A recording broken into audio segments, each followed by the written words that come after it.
In the pre-production of the VFX, I first thought about the overall compositing idea, and in the scene, the first thing I had to do was to try to create a fluid simulation with collisions.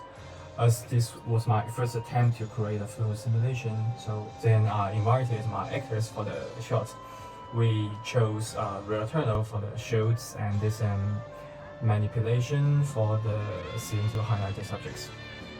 Uh, for the VFX part, I first made a turtle in Cinema 4D and to just use as a collision body for the fluid simulation.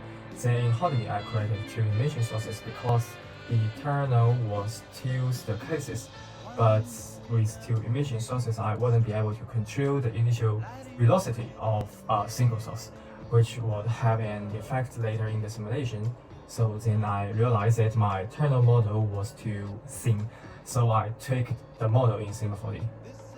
I then re-imported the latest model into Houdini and recalculated the fluid several times, adjusted the particle gap and the particle size of the emitter source, changed the particle display mode, and used a simple function to control the exact position of the water body. I then started to render the overall environment using the Karma renderer. I first downloaded an HDR environment and reduced its contrast and light level to match the turtle environment. Then I made precise adjustments to the turtle as well as the body of the water, which is the blood. I added the material of the turtle hair so that it does not show the reflection of the object it is hidden from. Because the wall of the turtle are made of gray, made of like lean, so the wall don't reflect the blood too much in the real world. So for the blood material, I manually set the values for the blood, including base color, metallicity, and reflection. Then I ran into one of the biggest problems in this project. The Karma renderer couldn't render just the blood parts while leaving the blood occulted by the turtle, which seemed like an impossible task in the Karma render. And after a week of researching on it, I went online and checked dozens of instructional videos from several websites, but no of them could solve the problem.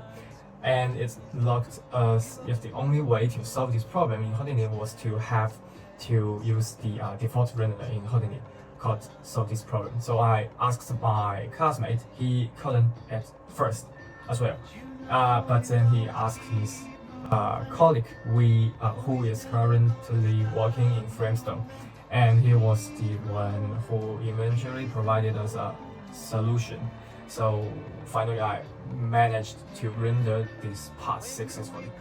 Then I started to detail the lighting of the turtle scene in Houdini.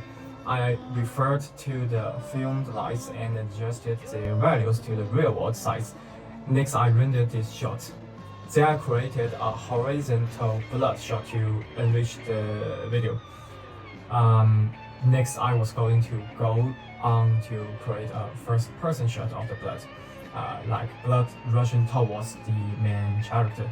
But since the rendering of the blood turned out to be medical in nuke after merge with the first-person shot, I ended up deleting it. Because I wanted to give the best quality to the final video, not quantity.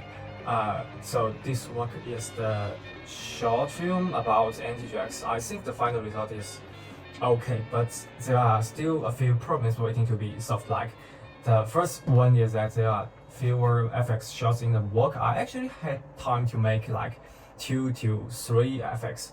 I also plan to make some blood splatting effects, but cancel the plan when the results was not good.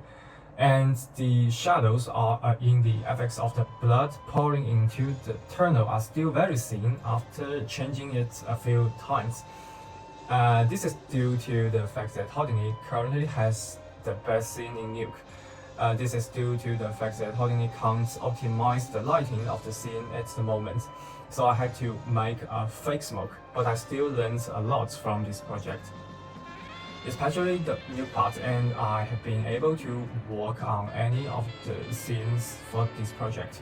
And now I'm working on another short film with the clear theme of my personal effects, which I should use my graduation project. I'm now working on another short personal effects film with no clear theme, which should be used in my graduation project. So the above is the analysis of the special effects of my project. Thank you for watching.